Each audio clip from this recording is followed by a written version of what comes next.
What happens when the person everyone ignores is secretly the most brilliant one in the room? For years, she was his beautiful, silent accessory, a living ornament he paraded at parties. Tonight was no different. At the most exclusive gala of the year, surrounded by billionaires and titans of industry, he laughed at her. He mocked her simple passions in front of everyone, cementing her role as the insignificant wife. But he made one fatal mistake. He did it in a room full of secrets, in front of a man who saw not what she was, but everything she could be. In one night, the spotlight would shift, a forgotten identity would be unleashed, and his entire world would be shattered by the woman he thought he owned. This is the story of how a public humiliation turned into the ultimate breathtaking triumph. The invitation was embossed on cardstock, so thick it felt like a wafer of ivory. Alistair Blackwood cordially requests the presence of Mr. and Mrs. Richard Sterling at the Starlight Gala. For Richard, this was a summons to his natural habitat, another arena to assert his dominance in the cutthroat world of tech private equity. For his wife Isabella, it was the annual ritual of being put on display.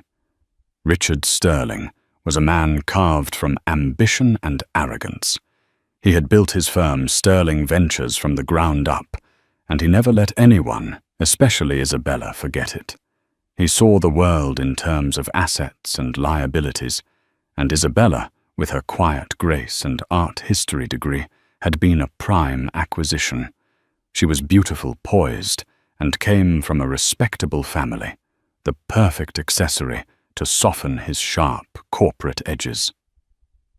"Isabella, are you ready?" His voice boomed from the bottom of the grand curving staircase of their Manhattan penthouse. It wasn't a question, it was a command disguised as one. She took one last look in the full-length antique mirror. A woman stared back at her, draped in a deep sapphire gown that shimmered like a troubled sea. Diamonds. A 5th anniversary gift from Richard glittered coldly at her throat. She looked the part, Mrs. Sterling. But the woman inside, the one who used to spend hours lost in the Uffizi gallery, who could tell a Caravaggio from a Gentileschi by the play of shadow on a single fold of cloth, was a ghost in this reflection. "Wear the blue," he had instructed. "It matches the new Porsche." He hadn't looked at her when he said it, his eyes fixed on the stock market ticker scrolling across his phone. She descended the stairs, the silk of her dress whispering against the marble. Richard stood waiting impeccable in a Tom Ford tuxedo. He gave her a cursory glance, a swift appraisal that was more quality control than spousal admiration. "Good," he said, adjusting his bow tie. "Remember tonight, darling, we're sitting at Blackwood's table. That means less talk about your hobbies and more smiling. Can you do that for me?" Her hobbies were the remnants of her former life. She volunteered at a small museum downtown, helping with archival work, and spent her weekends visiting galleries, soaking in the art she could no longer professionally engage with. Richard called it her little charity project. He found it quaint, a harmless way for her to fill the hours between spa appointments and Pilates. "Of course, Richard," she replied, her voice smooth and practiced, betraying none of the familiar ache in her chest. The drive to Alistair Blackwood's estate on Long Island was a silent lecture. Richard detailed who would be there. Jack Carmichael, the shipping magnate, an old-money Vanderbilt heir, and most importantly, Kenji Tanaka, a Japanese tech billionaire. Richard was desperate to bring in on his next fund. "Tanaka is traditional," Richard explained, his eyes on the road. "He values a supportive wife. So when he speaks to you, keep it simple. The weather, the lovely party. Don't start on one of your art tangents. It bores people, Izzy." "My name is Isabella," she said, softly, more to herself than to him. He hadn't called her Isabella in years. It was always Izzy, a diminutive name for a diminutive role.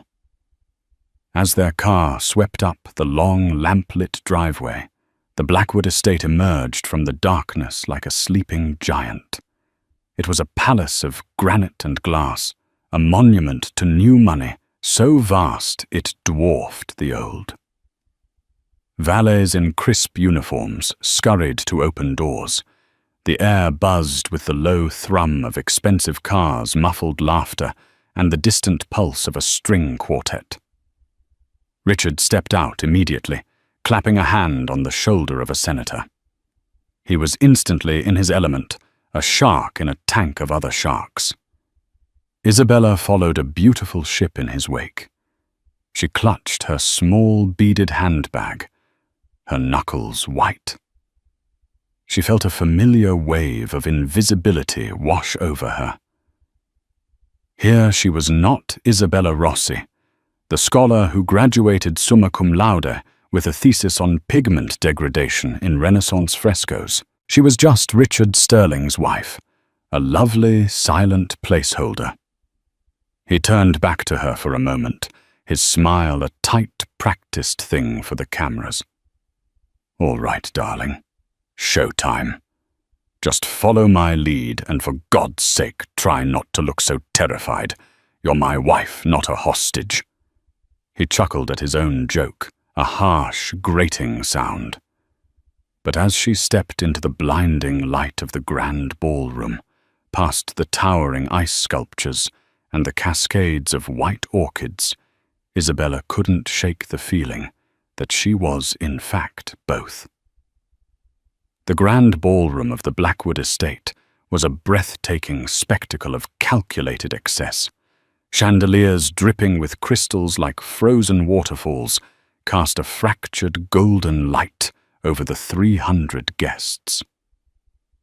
The air was thick with the scent of lilies and expensive perfume, a heady cocktail mixed with the low hum of powerful conversations, where fortunes were made and reputations were broken between sips of vintage champagne.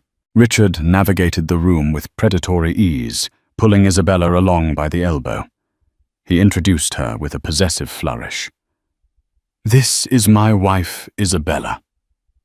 He never added more, as if her name and her connection to him were the only relevant facts. The men would shake her hand, their eyes gliding over her before returning to Richard, the true center of gravity. The women would offer air kisses and compliments on her dress, their gazes sharp and assessing, cataloguing her worth in carats and couture. They finally reached their designated place of honor, Alistair Blackwood's table. Blackwood himself was a formidable presence, a man in his late 60s with silver hair and the unnervingly still eyes of a hawk. He greeted Richard with a firm handshake, and Isabella with a polite, dismissive nod. The guest of honor, Kenji Tanaka, sat to Blackwood's right, a slight older man with an inscrutable expression. The conversation was a verbal chess match. They spoke of market caps, geopolitical risks, and emerging technologies. Isabella sat in perfect practiced silence, a serene smile fixed on her face. She took small sips of water, her mind drifting to a small, dusty painting she had seen in a gallery that morning. A landscape with clouds, so perfectly rendered they felt heavy with rain. It was during a lull in the financial talk that Alistair Blackwood, in an attempt at broader social grace, turned his attention to her. "And Mrs. Sterling," he said, his voice a low rumble. "Richard tells me you're a patron of the arts, a noble pursuit." Before Isabella could form a reply, Richard laughed. It wasn't a warm, inclusive laugh. It was a sharp, dismissive bark that drew the attention of the entire table. "Oh, Alistair, you're too kind," Richard said, waving a hand. "She keeps herself busy, our Izzy does. Spends her days hunting for dusty old things in museums. I keep telling her she should be hunting for bargains on Madison Avenue. it would yield a better return on investment. A few people at the table offered polite, sycophantic chuckles. Kenji Tanaka's face remained impassive. Isabella felt a hot flush of shame creep up her neck. It was one thing to be dismissed in private, but to have her passion so casually mocked in front of these people was a fresh kind of cruelty. He had reduced her life's love to a frivolous shopping habit. He wasn't done. Just last week she came home all excited about what was it, darling? Some cracked paint on a portrait of a fat Dutch merchant. He looked at her, his eyes gleaming with condescending amusement, expecting her to play along, to be the butt of his charming joke. Tell them. It was quite the story. The spotlight was on her. 10 pairs of powerful eyes were fixed on her, waiting. Her throat felt tight. She wanted to shrink, to disappear into the sapphire folds of her dress. But then she caught her own reflection in the polished silver of a water pitcher. She saw the woman in the diamond necklace, the silent accessory, and for the first time in a long time, a spark of rebellion flickered within her. She lifted her chin, her practiced smile melting away to be replaced by something cooler, more composed. It was a study of craquelure, Richard, she said, her voice clear and steady, cutting through the low hum of the room. The specific web-like pattern of cracking in the paint's gesso layer. This particular pattern suggested it was of the 17th century Dutch school, but the brushwork in the lace collar was inconsistent with the techniques of the supposed artist. It was likely a forgery. Silence. The explanation was too technical, too precise. Richard's smile faltered. He had expected a flustered, giggling response, not a miniature lecture. He tried to recover, to reclaim the joke. See? What did I tell you, a regular art detective? He laughed again, louder this time, but it sounded forced. Frankly, I wouldn't know a Rembrandt from a Rorschach test. I leave the pretty pictures to my wife. He leaned over and patted her hand in a gesture that was meant to look affectionate, but felt brutally patronizing. That's why she's here, to look pretty. The humiliation was complete. He had not only belittled her intelligence, but reduced her entire existence to her appearance. The polite chuckles died, replaced by a slightly uncomfortable silence. Alistair Blackwood raised an eyebrow, and Kenji Tanaka took a slow, deliberate sip of his wine, his dark eyes resting on Isabella for just a moment longer than necessary. It was in that moment of crushing silence that a new voice entered the conversation, smooth as velvet and accented with the melodic cadence of northern Italy. On the contrary, Mr. Sterling, the voice said, a discerning eye that can spot a forgery is infinitely more valuable than one that can only spot a price tag. All heads turned. Standing just behind the table was a man who had not been there moments before. He was tall and lean, with silver threading his dark hair at the temples. He wore a tailored suit of charcoal grey, no tie, with an air of effortless European elegance. His eyes, a shade of warm, intelligent brown, were fixed directly on Isabella. Richard, flustered by the interruption, blustered, "And you are—" The man's lips curved into a subtle smile, but his eyes never left Isabella's. "My name is Matteo Bellini," he said, "and I found Mrs. Sterling's observation fascinating." The name Matteo Bellini fell onto the table with a tangible weight. Alistair Blackwood, who had been leaning back in his chair with an air of bored amusement, sat up straighter. Even Richard, whose knowledge of the art world was performatively shallow, recognized the name. Bellini wasn't just some guest. He was a titan in a different kind of jungle. His family owned one of the most prestigious art authentication firms in the world, with offices in Milan, London, and New York. They were the silent arbiters of artistic fortunes, the whisperers who could turn a canvas in an attic into a national treasure or expose a masterpiece as a multi-million-dollar fraud. "Matteo, I didn't realize you had arrived." Blackwood boomed, his tone shifting from polite host to respectful peer. "Come join us. We were just admiring the decor."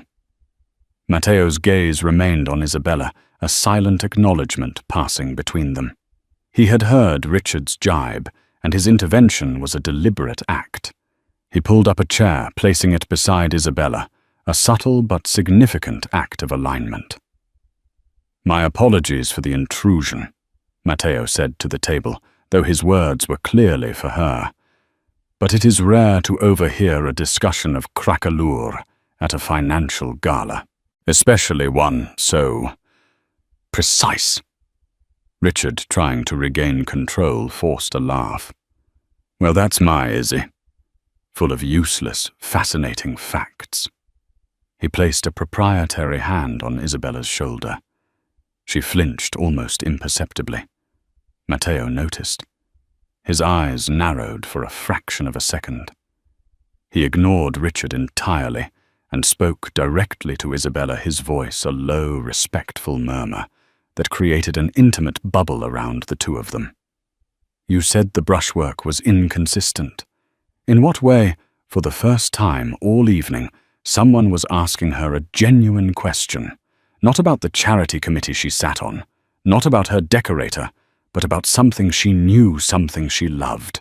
A long dormant part of her flickered to life." "The rough," she began, her voice gaining confidence. The artist Richard was referring to Van Hoogstraten used a specific technique for lace building up the white pigment in thick, almost sculptural layers to catch the light. The portrait I saw used thin, blended glazes. It was technically proficient, but it was a copyist's technique. It mimicked the form, but not the substance. As she spoke, the table fell silent. This was not the rambling of a hobbyist. This was the sharp, analytical language of an expert. Kenji Tanaka leaned forward slightly, his impassive mask cracking with a flicker of genuine interest. Matteo nodded slowly, his expression one of deep concentration. "A dead stroke," he murmured, using the industry term for a brush stroke that lacks the life and intent of the original artist. "Precisely. Most forgers are caught not by what they paint, but by how they paint it. Their hands betray them." He turned his full attention to her, and she felt seen in a way she hadn't in years. It was as if he had wiped away the glossy veneer of Mrs. Sterling and was speaking directly to Isabella Rossi. "You have a remarkable eye, Mrs. Sterling," he said, his tone devoid of flattery, stating it as a simple fact. "Isabella," she corrected him quietly. "Please call me Isabella." "Isabella." He repeated the name, sounding different in his mouth, fuller, more complete. Richard shifted uncomfortably. This was not part of his script. The conversation had veered into a territory where he was not the expert, where he was, in fact, an ignorant bystander. His wife, his beautiful quiet accessory, was holding court with Matteo Bellini, and he was being utterly ignored. Alistair Blackwood, ever the opportunist, saw a new angle to the evening.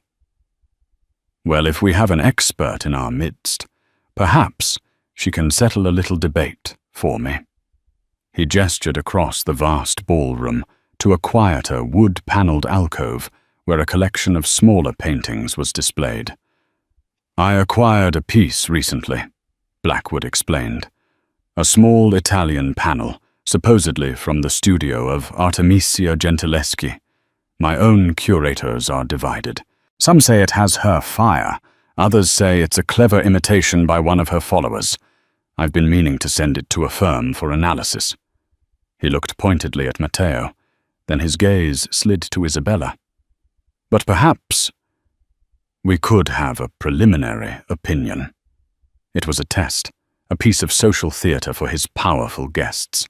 Richard immediately saw it as a trap.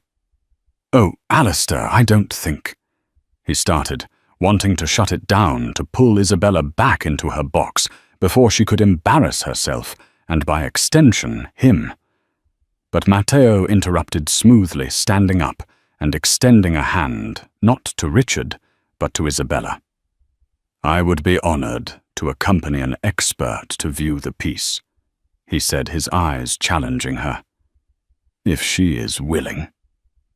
The entire table was watching her. Richard's face was a thundercloud of warning. He wanted her to refuse to laugh it off, to shrink back into her designated role. It was the safe thing to do. But the sting of his public mockery was still fresh. The warmth of Matteo's intellectual respect was a heady, forgotten tonic. She looked at Richard's furious face, then at Matteo's waiting hand. For a decade she had followed her husband's lead. Tonight she chose a different path. "I would be happy to look at it," Isabella said, her voice ringing with a newfound clarity. She placed her hand in Matteo's, stood up, and let him lead her away from the table, leaving her husband sitting there silenced and utterly bewildered. The alcove was an oasis of quiet in the roaring sea of the party. The air was cooler here, smelling of old wood and beeswax. The paintings were lit with a soft, focused light, each a small world unto itself. Alistair Blackwood, Matteo, and a curious Kenji Tanaka followed Isabella, while Richard trailed behind, his posture stiff with indignation. A small crowd of intrigued onlookers began to drift in their direction, sensing a shift in the evening's entertainment. Blackwood gestured to a small, dark painting on the wall. It depicted the biblical scene of Judith beheading Holofernes, a subject favored by Artemisia Gentileschi. The painting was dramatic, full of visceral emotion, but it was muted, as if seen through a veil of grime and aged varnish. "This is it," Blackwood announced. "My people say the canvas and stretcher are period-correct, 17th century Bologna. The pigments are inconclusive without a full chemical analysis. The provenance is murky lost after the Napoleonic Wars, until it resurfaced at a minor auction in Lyon." Isabella stepped forward, her earlier nervousness replaced by a deep, focused calm. This was her world. She was no longer a guest at a party. She was a scholar in front of a puzzle. She leaned in her eyes, scanning the surface with an intensity that made everything else in the room fade away. She didn't see the crowd gathering behind her. She didn't see Richard's scowling face or Matteo's encouraging gaze. She saw only the paint. She spent a full 2 minutes in complete silence. Her head tilted, her eyes, tracing the flow of the brushstrokes, the subtle interplay of light and shadow, the chiaroscuro that was a hallmark of the Caravaggisti painters, like Gentileschi. "May I?" she asked, gesturing to a small, powerful penlight that one of Blackwood's security guards held. He handed it to her without question. She angled the light across the surface of the painting, a technique called raking light, which reveals the topography of the paint, the texture, the impasto. The onlookers murmured, impressed by her professionalism. Richard just crossed his arms, his jaw tight. "What do you see, Isabella?" Matteo asked softly, his voice a low anchor in the charged silence. Isabella took a deep breath. "I see a problem," she said, her voice resonating with authority. She pointed the beam of light at the face of Judith's maidservant, who was partially obscured in shadow. "Gentileschi was a master of depicting fabric," she explained, her voice clear and didactic, as if she were lecturing to a class of graduate students.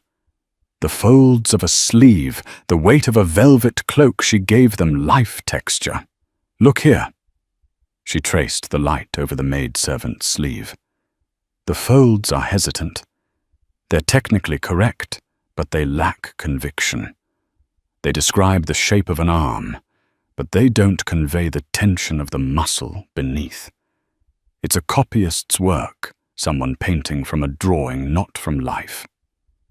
A whisper went through the small crowd. Blackwood's own curator, a man named Peterson, who had joined the group, nodded grimly. This was the argument he had made.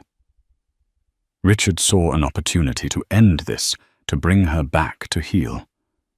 "So it's a fake," he said loudly with an air of finality. "A good one, but a fake. Mystery solved. Shall we get back to the champagne?"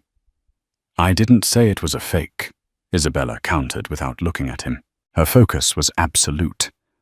"I said the maidservant was painted by a different hand." She moved the light to the main figure, Judith. The woman's face was a mask of grim determination, her arms taut with the effort of her grisly task. "But this is different." Her voice dropped, filled with a sudden, breathless awe.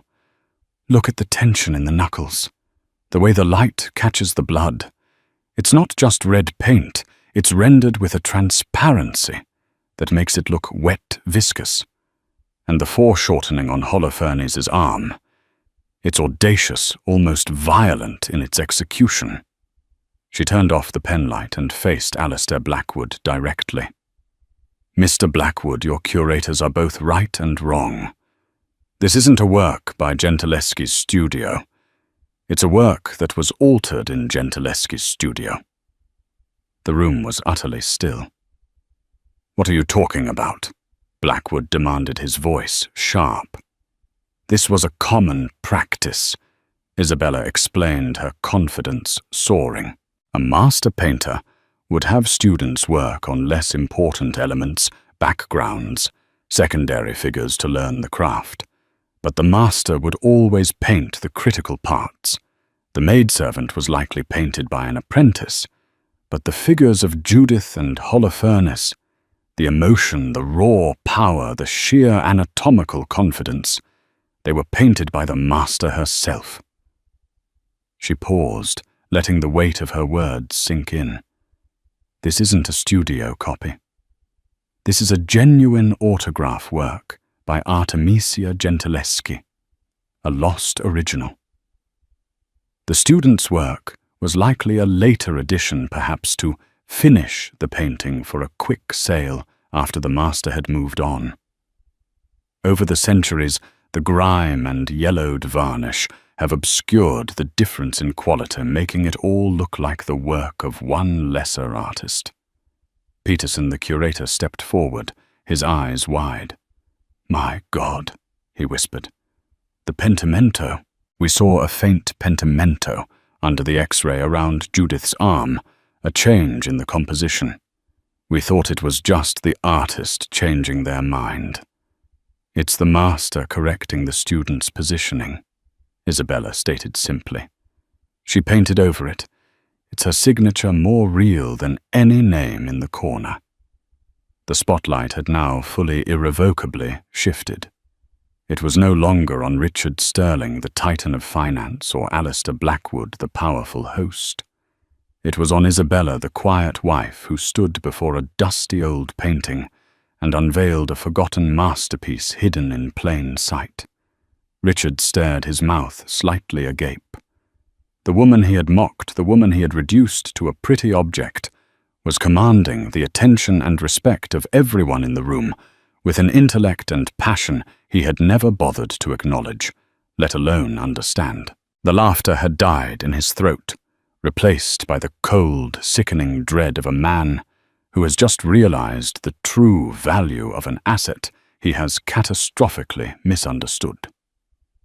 The silence in the alcove was broken by a single sharp sound. Kenji Tanaka began to clap. It was a slow, deliberate applause, a sign of profound respect. One by one, others joined in, not the polite, scattered applause of a party, but a genuine ovation. Alistair Blackwood stared at Isabella, his hawk-like eyes filled with a new avaricious light. He was not looking at his guest's wife. He was looking at a human asset more valuable than any stock in his portfolio. "Peterson," Blackwood barked at his curator. "Get this painting off the wall.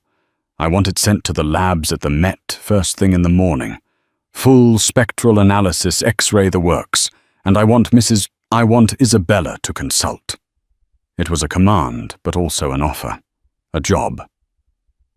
Richard, snapping out of his stupor, tried to reclaim the narrative. He stepped forward, putting his arm around Isabella's shoulders, a gesture of proud ownership. "That's my wife," he said, his voice a little too loud, a little too hearty. "Always knew she had a good eye."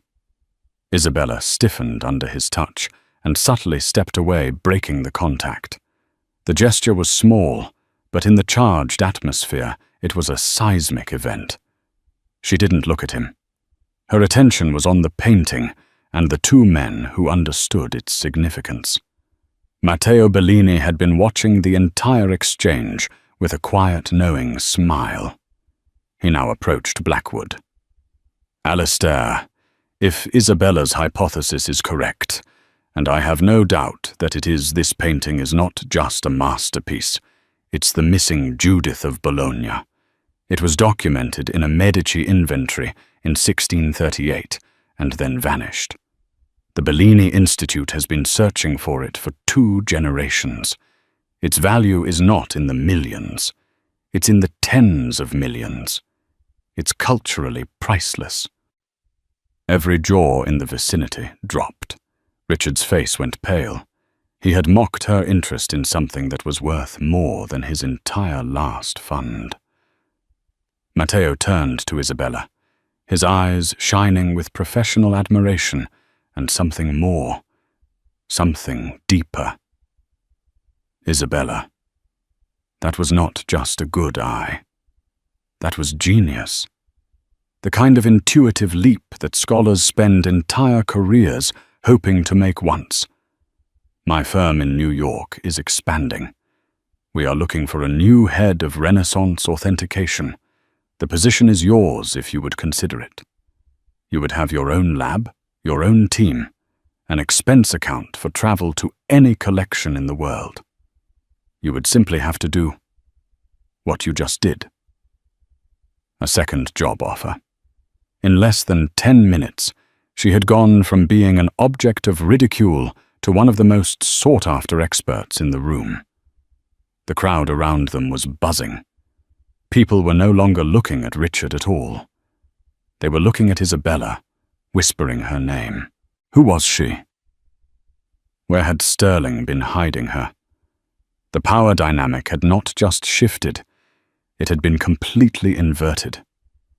She was the sun, and he was a forgotten planet drifting in her orbit. Richard could feel the foundations of his world cracking. His identity was built on being the smartest, most powerful man in any room. But in this room, his wife had just eclipsed him entirely. His mockery of her now hung in the air, a testament not to his wit, but to his own staggering ignorance. He saw the looks on the faces of his peers, Carmichael the Vanderbilt heir, and worst of all, Kenji Tanaka. Tanaka was watching Isabella with an expression of profound respect, the very expression Richard had been trying to win all night. He tried again, his voice strained. "Darling, that's an incredible offer. We should discuss it." The "we" was a desperate attempt to include himself in her triumph. Isabella finally turned to look at him. For the first time, she saw him not through the haze of years of intimidation and belittlement, but with the cold, clear eyes of an authenticator. She saw a man whose confidence was a forgery, whose power was built on diminishing others. She saw his fear, his desperation, and she felt nothing. The ache in her chest, the one that had been her constant companion for a decade, was gone. "There is nothing to discuss, Richard," she said, her voice quiet but firm, carrying the finality of a gavel strike. She then turned back to Matteo and Alistair Blackwood, a small, genuine smile gracing her lips for the first time that night. "Gentlemen," she said, "I believe you both have my contact information. I would be delighted to speak with you further. Next week." With that, she turned and walked away from the alcove, not back towards their table, but towards the grand terrace overlooking the gardens. She moved with a newfound grace, her spine straight, her head held high. The crowd parted for her as if she were royalty. Richard Sterling was left standing in her wake, his hand, which had been reaching for her, frozen in mid-air. He was alone in the spotlight she had left behind, and it felt harsh and cold and utterly unforgiving. The laughter of the party seemed to mock him, each burst of merriment, a fresh echo of his own colossal, world-shattering mistake. The rest of the gala was a torturous blur for Richard.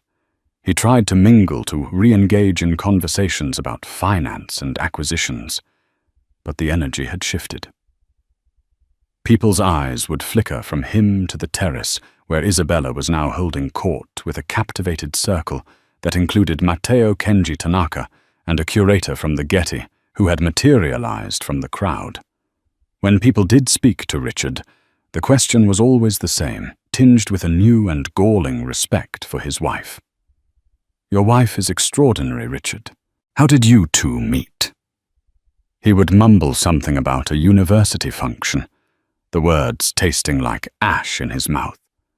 He was no longer Richard Sterling, the master of the universe. He was Isabella's husband, a footnote in her sudden, brilliant ascent. He felt a primal, possessive rage building within him. How dare she? How dare she do this to him in front of these people? It was a betrayal, a public emasculation. He had given her everything, the penthouse, the diamonds, the life of effortless luxury, and she had repaid him by making him a fool. Finally, unable to bear it any longer, he found her and hissed, "We're leaving." She looked at him, her expression unreadable. She didn't protest. She simply excused herself with a calm, regal grace and walked with him to the exit. The goodbyes were a stark contrast to their arrival. Alistair Blackwood shook Richard's hand perfunctorily before taking Isabella's in both of his. "A truly memorable evening, Isabella. My office will call yours." The use of yours as a separate entity was not lost on Richard. The ride home in the back of the chauffeured Maybach was shrouded in a heavy, suffocating silence. The glittering lights of Long Island blurred past the tinted windows. Richard stared straight ahead, his hands clenched into fists on his knees. Isabella looked out her own window, her reflection a ghostly image superimposed over the dark, rushing landscape. He had to say something to regain control to fix this. He decided on magnanimity. "I have to admit, Izzy," he began, trying to make his voice sound casual proud. "That was quite a performance back there. You really had them going." Isabella turned her head slowly to look at him. "It wasn't a performance, Richard." Right, of course." He backpedaled. "What I mean is I'm proud of you. I had no idea you had that in you. You should have told me you were that good." The accusation was subtle but clear. "You hid this from me." A small, humorless smile touched her lips. "Told you?" she asked, her voice dangerously soft. "I have tried to tell you for 10 years. Every time I mentioned my research, you called it a hobby. Every time I tried to share a discovery from the museum, your eyes glazed over. You didn't want to know, Richard. You wanted me to be a beautiful empty room for you to decorate." The truth of her words struck him like a physical blow. He flinched. "That's not fair. I supported your interests. I paid for everything. The charity donations, the museum galas." "You paid for my silence?" she cut in, her voice gaining an edge of steel he had never heard before. "You funded my cage at all. You didn't support my passion. You tolerated it because it kept me occupied and out of your way. Tonight you didn't just dismiss my hobby, Richard. You held up the very core of who I am, to be mocked by your friends. You laughed at me. It was a joke, a simple party joke, he protested, his voice rising. No, she said, her gaze unwavering. A joke is something two people laugh at. You were laughing at me, and they were laughing with you. You used me to make yourself feel clever and charming, just like you've always done. The car swept onto the Queensboro Bridge, the iconic skyline of Manhattan rising before them, a city of towers Richard had once felt he owned. Now it felt alien and hostile. So what now? He demanded, his desperation turning to anger. You're going to go work for this Italian suit. Throw away everything we've built. Isabella looked at him, and he saw the vast, barren distance that had grown between them. It wasn't just a rift. It was a canyon. What did we build, Richard? She asked, her voice filled with a decade of quiet sorrow. You built an empire. I built a life of quiet resignation within it. You talk about it like a partnership, but I was never a partner. I was an acquisition, and I've just discovered my market value is significantly higher than you appraised it. The car pulled up to their gleaming residential tower. The doorman rushed to open the door, but neither of them moved. The fight wasn't over. It was just beginning. I forbid you to take that job, Richard said, his voice low and menacing. It was his last resort, the trump card of the patriarch. Isabella did something he had never seen her do. She laughed. It was not a sound of mirth. It was the sound of chains breaking. You forbid me, she said, turning to face him fully in the dim light of the car. Richard, you don't get it. The woman you could forbid from doing things ceased to exist tonight. She died on the floor of that ballroom right after you told a table of your friends that she was only there to look pretty. You are looking at a stranger now. She opened her own door, stepping out into the cool night air, without a backward glance. He watched her walk into the building, her spine straight, her steps sure. He had entered the party as a king with his queen on his arm. He was leaving it a jester alone in the back of his gilded limousine, choking on the echoes of his own laughter. The penthouse, which had once been Richard's monument to his own success, became his gilded prison. For 3 agonizing days, he and Isabella coexisted in a silence so profound it seemed to have a physical weight, absorbing all sound and warmth. The vast, sun-drenched rooms felt cold, the polished marble floors like sheets of ice.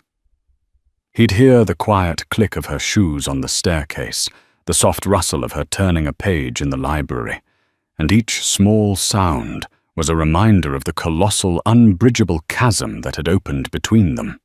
He tried to fix it the only way he knew how with money. On the first day, he had a flat velvet box from Harry Winston, delivered by special courier. Inside, nestled on a bed of white satin, was a diamond bracelet, a river of flawless stones, so brilliant it hurt to look at. He left it on the antique console table in the foyer, a silent, extravagant apology. It remained there untouched, its opulent sparkle, a mockery of his attempt. It was not a peace offering. It was just another expensive link for a chain she was no longer willing to wear. On the second day, he tried nostalgia. He secured a last-minute reservation at Per Se, the site of their first anniversary, a place of hushed reverence and astronomical prices. He left the confirmation note on her pillow. An hour later, an email from the maitre d' landed in his inbox. Dear Mr. Sterling, we are sorry to hear you will not be able to make your reservation. Mrs. Sterling cancelled it a few moments ago. He stared at the screen, the words blurring. She was not just rejecting his offerings. She was actively dismantling the framework of their shared life. He was losing. The realization was no longer a quiet dread, but a screaming panic in the back of his mind. This wasn't just a marital spat. This was an extinction-level event for his ego. He thought of the whispers that must already be slithering through the city's elite social circles. The story of the gala was too good, too dramatic to remain contained. He would be the punchline, the man who owned a treasure and called it a trinket. On the afternoon of the fourth day, he came home early, a desperate plan forming in his mind to whisk her away to their villa in Lake Como, to trap her with luxury and memory until she submitted. He found her in the master bedroom's vast walk-in closet, a space larger than most New York apartments. A sleek silver Rimowa suitcase lay open on the ottoman. She was folding a silk blouse with a calm, methodical precision that he found utterly terrifying. "What are you doing?" he asked, his voice hoarse. The question was a formality. He knew exactly what she was doing. "I'm packing Richard," she said, not looking up. "I'm leaving." Leaving to where a hotel. He stepped into the closet, the scent of her perfume, a fragrance he had chosen for her, suddenly feeling alien. "This is ridiculous, Izzy. This is our home. We can work this out. We can go to therapy. I'll hire the best in the city. I'll listen more. I swear to God I'll come to your dusty museum with you. Just don't do this." She finally paused, placing the folded blouse into the suitcase. She looked up at him, and her eyes were not filled with anger or sadness, but with a weary, clinical pity. "You're still not listening," she said softly. "You think this is a negotiation, a problem to be solved with a new strategy. You think you can fix us by allocating a few hours of your precious time to my interests, as if it were a portfolio you'd neglected. This isn't about you making a few cosmetic changes, Richard. This is about me remembering who I was before my name was Sterling." She closed one half of the suitcase and opened the other, beginning to arrange her shoes. "For 10 years I let your definition of me become my reality. The elegant wife, the gracious hostess, the quiet patron. It was a beautiful portrait, I suppose, but it was a forgery, and I was the one living inside it." She straightened up and walked past him out of the closet and into the bedroom. He followed her, a sense of powerlessness washing over him, a feeling so foreign it made him physically dizzy. "I spoke with Matteo Bellini this morning," she said, picking up her handbag from the chaise lounge. "I've accepted his offer. I'm moving to our guest apartment downtown for now. My new office will arrange for the rest of my things to be collected next week." She paused, then delivered the final blow. "My flight to Milan for my first assignment, a private collection with 2 potential Caravaggios, is on Friday." Milan. The word echoed in the cavernous room. "You can't—" He stammered the words, feeling weak and useless. "Your life is here. Everything you have is because of me." She turned to face him, a small, sad smile on her lips. "You're right. Everything I have is because of you. The clothes, the jewelry, the address. But everything I am, I had that long before we met. And I'm going to get it back." She looked around the opulent room at the silk wallpaper and the priceless antiques. "My life was never here, Richard. My life was paused here. You didn't see me. But that night at the party, so many people saw me. And for the first time in a decade I saw me. And I want to get to know her again without the varnish."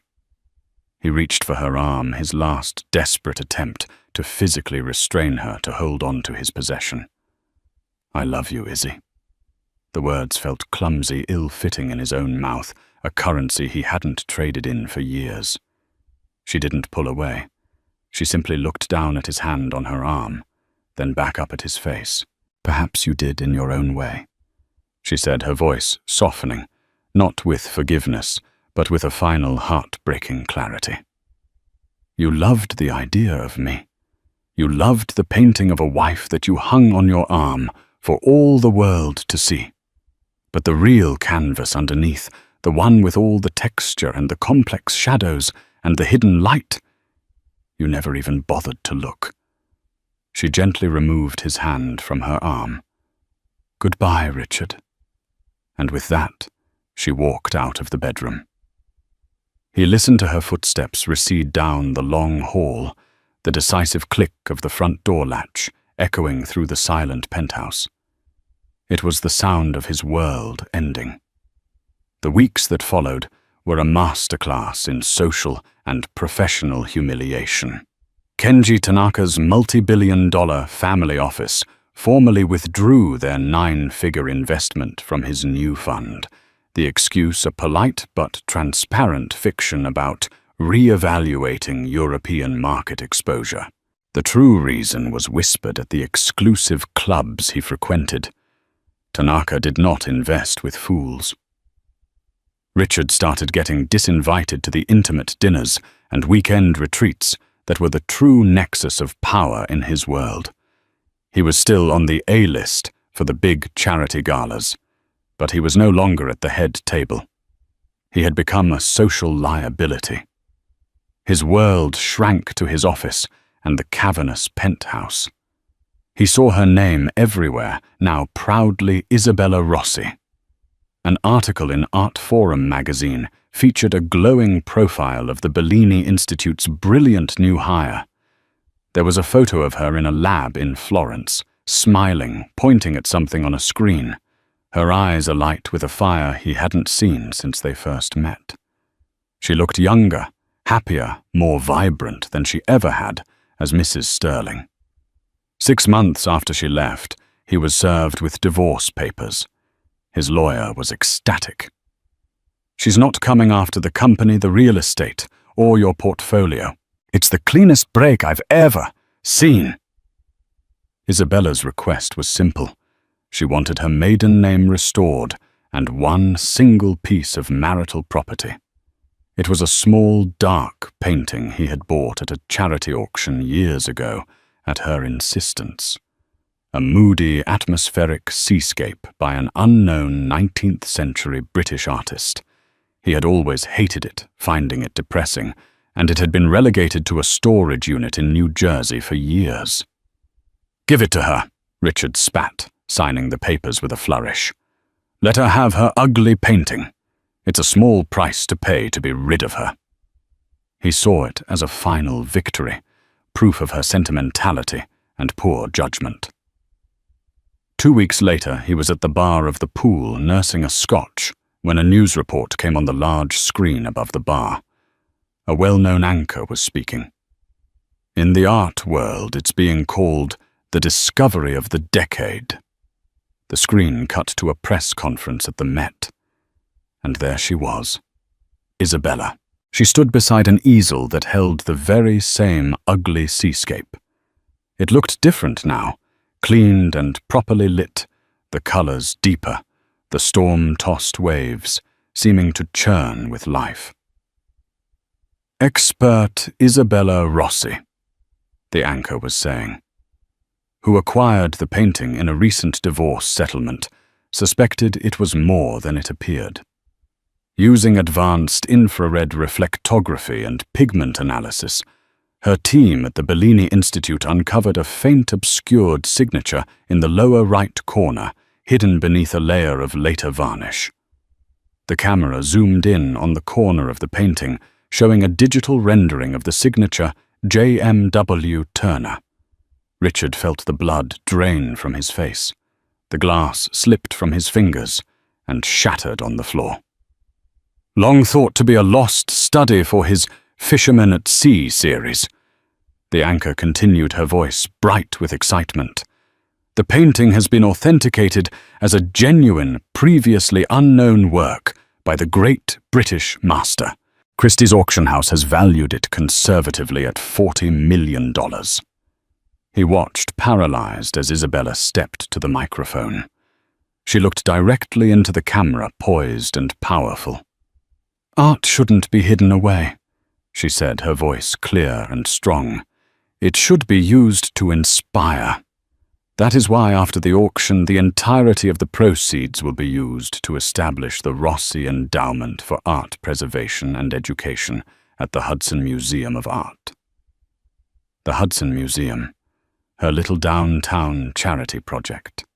The final shot of the news segment was of the museum's director weeping with joy, hugging Isabella.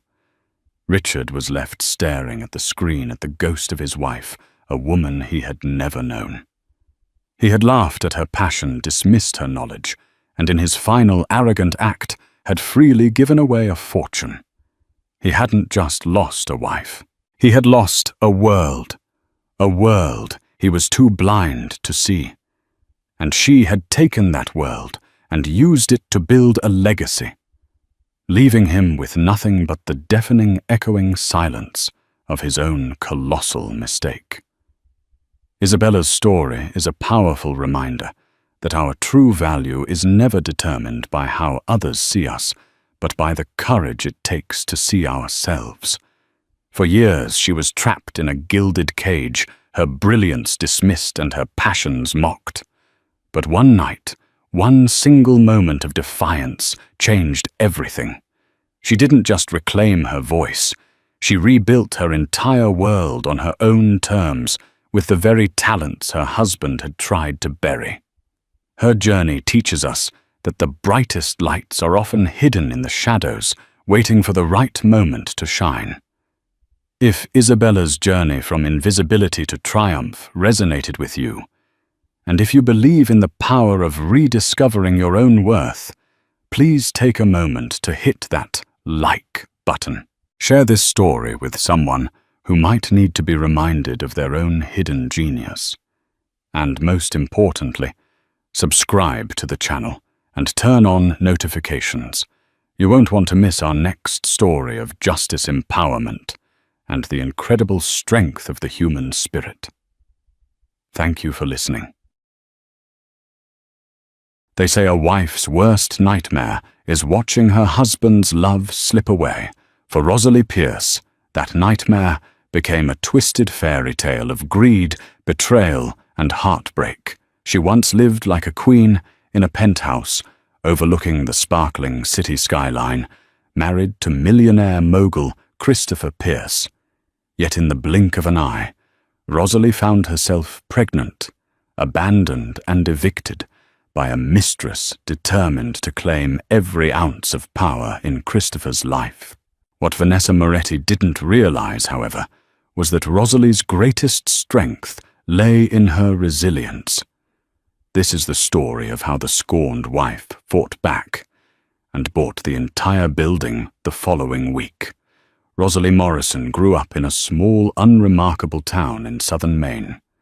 Her parents, both school teachers, instilled in her a determination to succeed. Even as a teenager, she believed in true love and big dreams.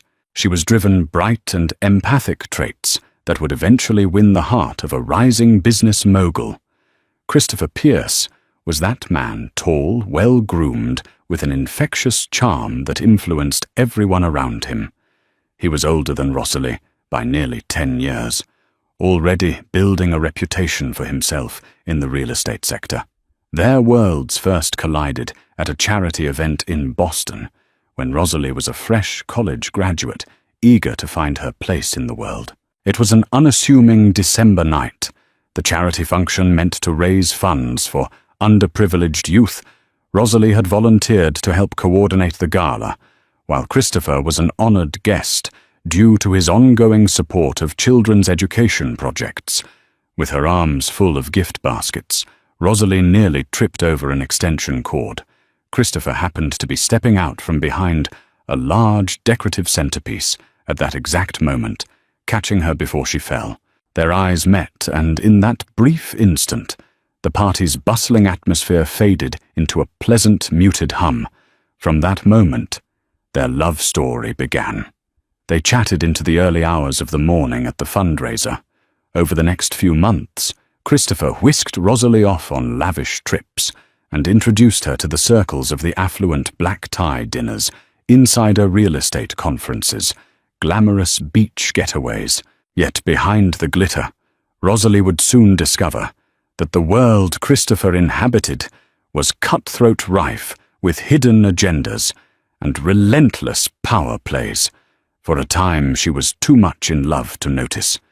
In her eyes, Christopher was her prince, charming, someone who used his fortunes to help people, even forging connections with philanthropic icons like Warren Buffett and Barbara Corcoran from Shark Tank. Rosalie felt proud that Christopher cared so deeply for giving back. The illusions of unconditional love, breathtaking romance, and financial security wove themselves into a tapestry of domestic bliss. After a whirlwind year of courtship, they were married in a grand ceremony in the south of France. Close friends, family, and business associates flew in to witness Christopher and Rosalie exchange vows. The event was on par with a celebrity wedding. Rosalie believed wholeheartedly that she had found her forever partner. Together they planned to create a legacy of love and compassion. Yet even during the honeymoon phase, small red flags began to wave. Christopher's phone was constantly buzzing urgent messages from business associates, suspicious calls in the middle of the night. Sometimes he'd disappear into another room for hours. When Rosalie would timidly ask if everything was all right, Christopher would laugh it off and say, "Real estate never sleeps, darling." Though slightly uneasy, Rosalie convinced herself that he was simply under a lot of pressure, trying to close multi-million-dollar deals. Their life post-honeymoon was an avalanche of activity. Christopher was launching an international expansion of his property development firm, Pierce & Co. Rosalie, forever supportive, left her modest non-profit job to become a full-time partner in her husband's philanthropic efforts. She believed wholeheartedly in the synergy of their relationship, that they could do more good together than they could alone. In the next 2 years, Rosalie and Christopher ascended to the pinnacle of success, hosting charity galas, buying vacation homes, and mingling with the upper echelons of society. Every fairy tale, however, holds its quiet storm. By the time Rosalie first realized she was pregnant, fissures were already forming in the foundation of their marriage. The day Rosalie found out she was expecting was meant to be a highlight of their marriage. She stood in the bathroom, trembling with disbelief, a positive pregnancy test in hand. Carefully, she broke the news to Christopher. To her relief, he beamed with excitement, at least initially. For a fleeting moment, Rosalie felt like everything would be perfect. But Christopher's enthusiasm waned sooner than she expected. He was often stuck in meetings traveling to London on short notice or courting new investors in Dubai for days at a time. Rosalie tried to be understanding. Pierce & Co. was in the midst of landing a series of crucial property development contracts. If those succeeded, Christopher's net worth would skyrocket, and his philanthropic dreams might become reality on a much larger scale.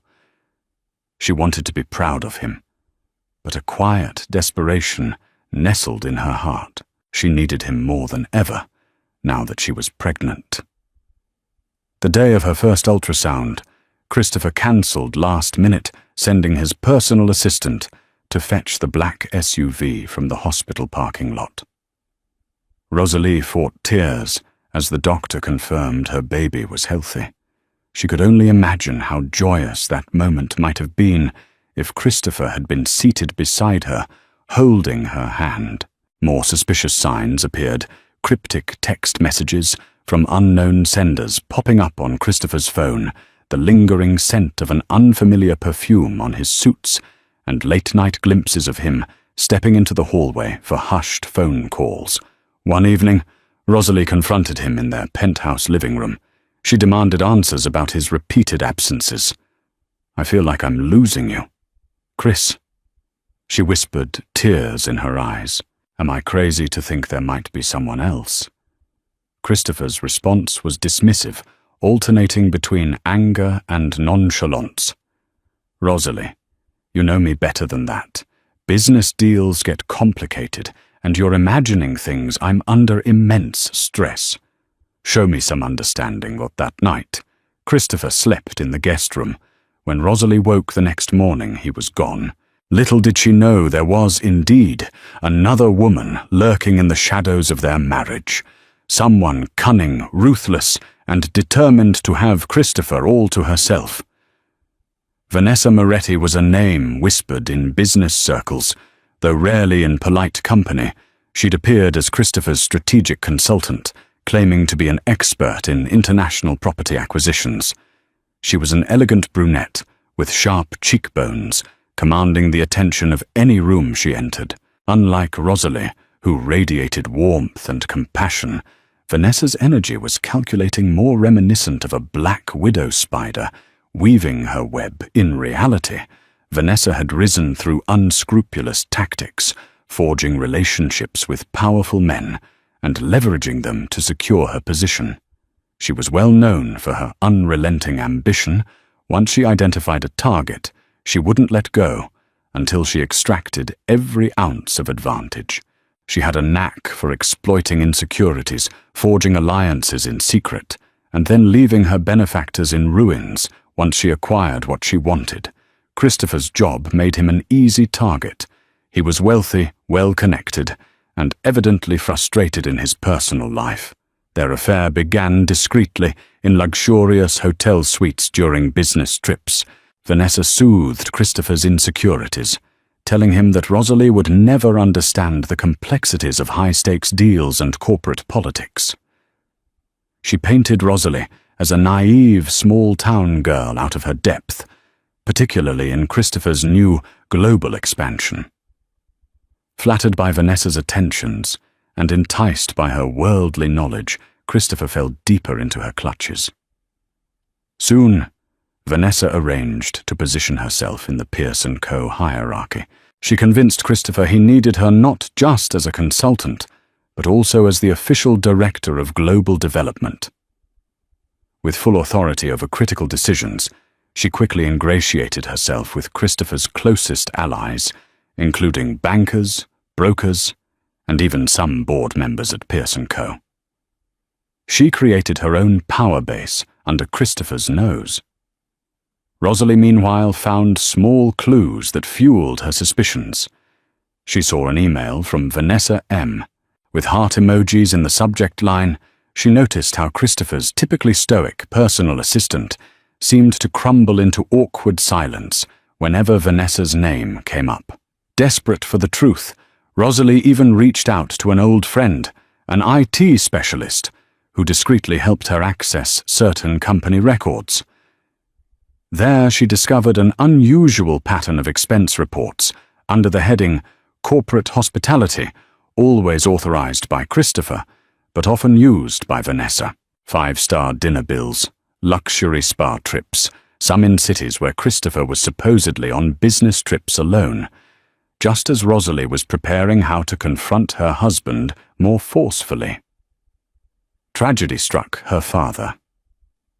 Daniel Morrison suffered a massive heart attack back home in Maine. Concerned for her father's health, she rushed back for a week to help her mother with the aftermath. In that emotionally turbulent time, Rosalie tried to hold on to hope that Christopher would at least show up for her, but he never came to Maine. Instead, he sent flowers with a short note. "I'm sorry to hear about your father. Business in Dubai is urgent. Love you. Chris."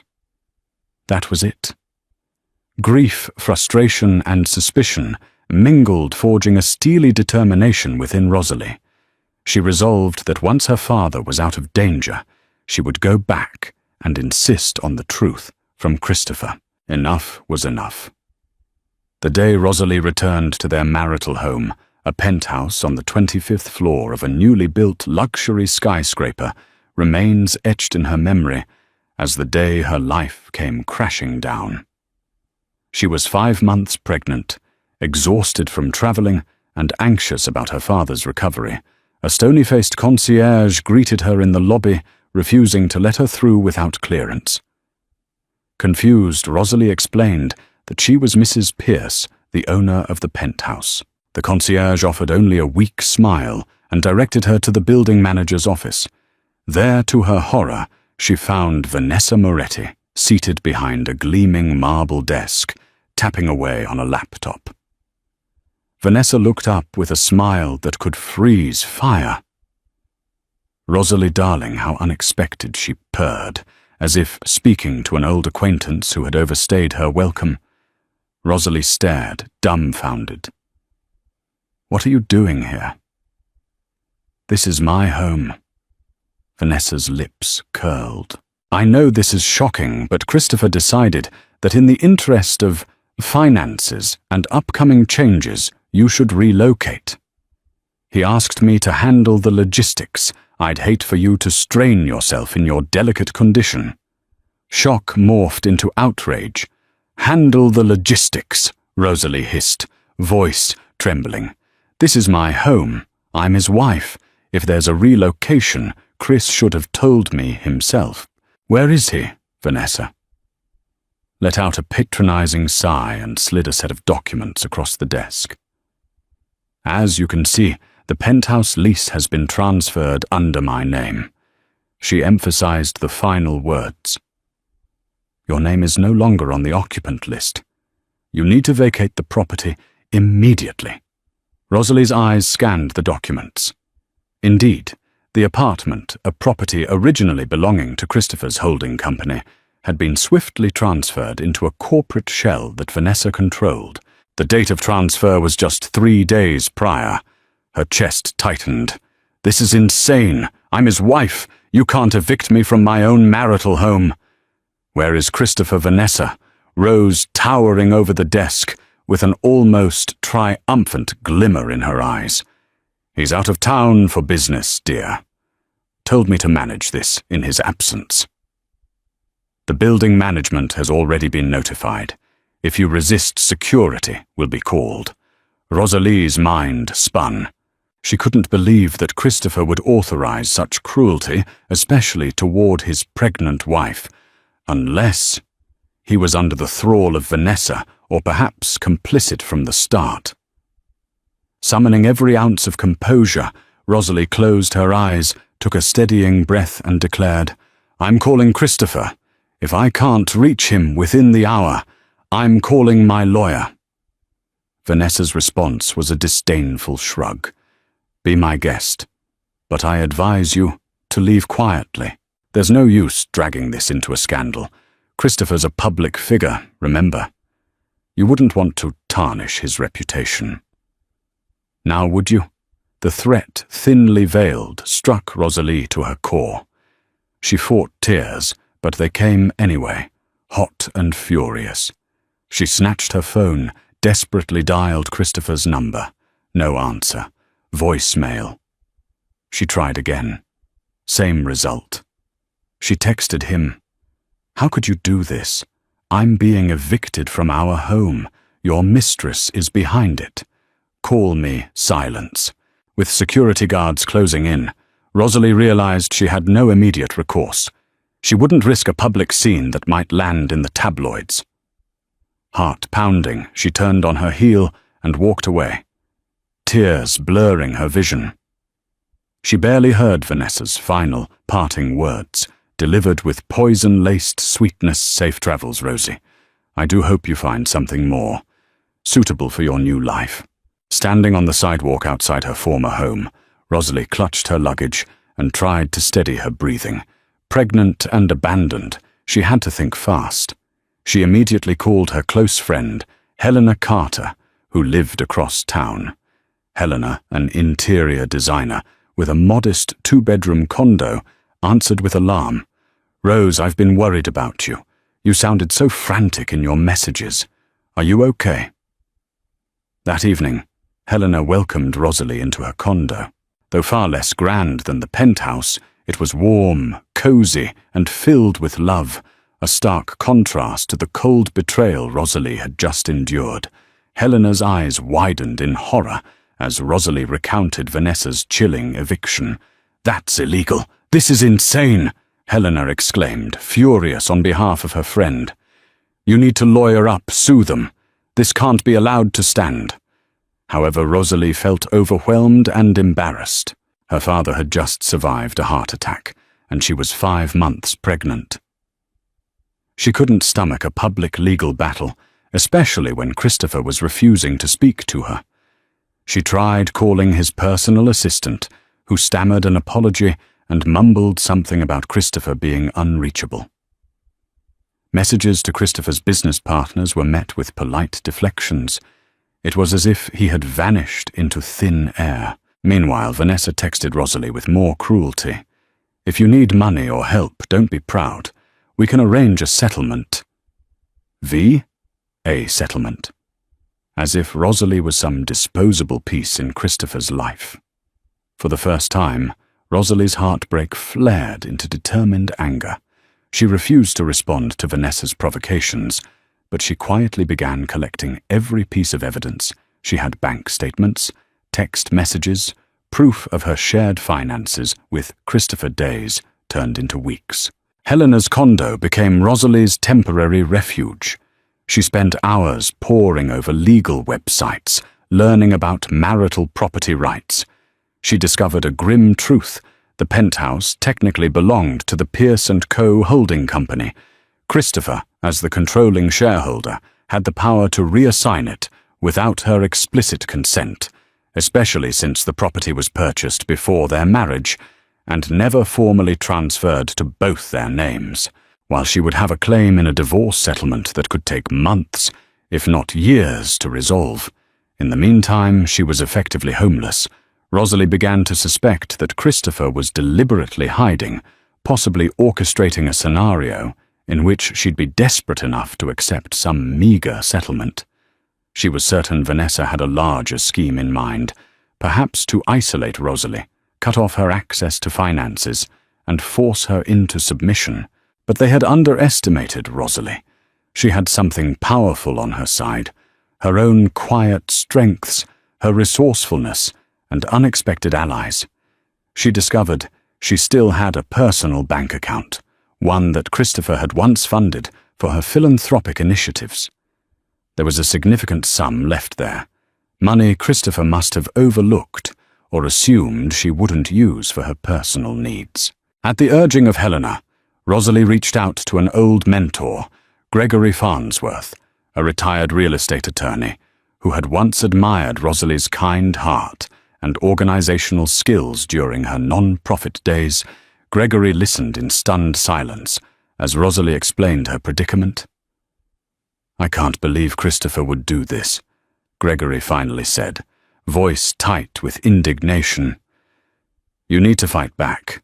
The law might be messy, but you have rights, especially as his wife, with a child on the way." Rosalie sighed. "I'm not even sure if I want to remain married to him, but I can't believe he'd let that witch evict me. I need answers. I need closure." Gregory nodded. "You'll get them. I'll help you in every way I can. First, we need to figure out how to protect your finances and your share of any joint holdings. Then we'll see about confronting them on your eviction." Before Rosalie could muster a response, Helena returned from a short trip to the store, brandishing a folded newspaper. She pointed to the headlines, "Pierce & Co. announces new luxury building deal." The article mentioned how Christopher Pierce's firm had just acquired a downtown property with plans to convert it into high-end luxury apartments. The piece showcased a photo of Christopher, and standing confidently beside him, Vanessa Moretti. Rosalie's heartbeat hammered against her chest. Christopher, the father of her unborn child, had not just abandoned her, but was openly flaunting his mistress in the business world. Not a single mention of Rosalie or her pregnancy. A wash of humiliation spread through her, but also a flicker of defiance. She set her jaw. If Christopher and Vanessa thought she would remain quietly in the shadows, they were gravely mistaken. In the days that followed, Rosalie launched her own small investigation. She reached out to acquaintances still on staff at Pierce & Co. She learned that Christopher's board of directors was uneasy about how public this affair was becoming. They worried about a scandal affecting their stock value, especially if Rosalie took legal action. Meanwhile, Rosalie discovered a peculiar detail in the newly announced property's financial structure. The building's official ownership was still under negotiation. Pierce & Co. had locked down a preliminary deal, but a final acquisition hadn't been completed. That property was, ironically, the same building in which Rosalie had once hoped to open a new charity resource centre for single mothers. She'd even accompanied Christopher on a site tour months ago. Tucked away in her inbox was a trove of inside knowledge about that building, the buyer's timeline, the renovation budget, the city permits. She had compiled it long ago, when she was assisting Christopher with philanthropic expansions, back when they shared dreams of building community spaces.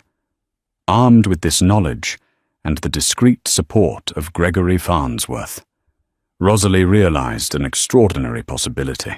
If she leveraged her personal bank account and secured some additional funding, she might be able to outmaneuver Christopher's firm and purchase the building herself. It sounded insane. Pierce & Co. had enormous capital, but Rosalie had an advantage thanks to Christopher's neglect and Vanessa's arrogance. Rosalie was privy to details about the property that no one else outside Pierce & Co. had. She knew exactly how precarious the owner's finances were and how eager they were to sell quickly and quietly. Gregory's eyes widened when Rosalie presented the plan. "This is bold," he said. "You're going head-to-head with Christopher's company. They'll fight you." Hard. Rosalie's gaze steeled. "He evicted me, Greg. He's flaunting that mistress. I'm carrying his child, and he hasn't bothered to reach out. If Christopher wants war, I'll give him war." The biggest obstacle was capital. Though Rosalie had a not insignificant amount in her personal account, it was nowhere near enough to purchase a multi-million-dollar property. She needed backers.